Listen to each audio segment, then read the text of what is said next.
Non, c'est primum non nocere, un vieux principe, vieux comme la médecine, d'abord ne pas nuire. Et donc d'abord ne pas nuire, bah surtout ne faites rien, les cocos.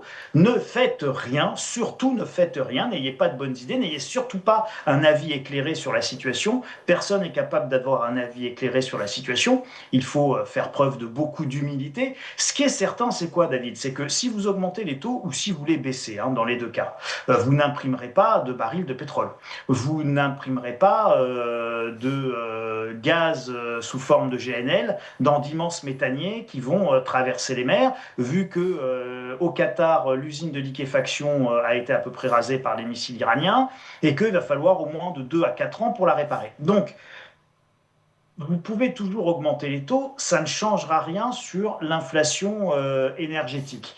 Alors, il y aurait quelque chose, hein, que pourrait faire la BCE, hein, plutôt que d'augmenter les taux. Ça serait par exemple de financer l'électrification ou de financer la baisse des taxes, allez au hasard, sur l'électricité.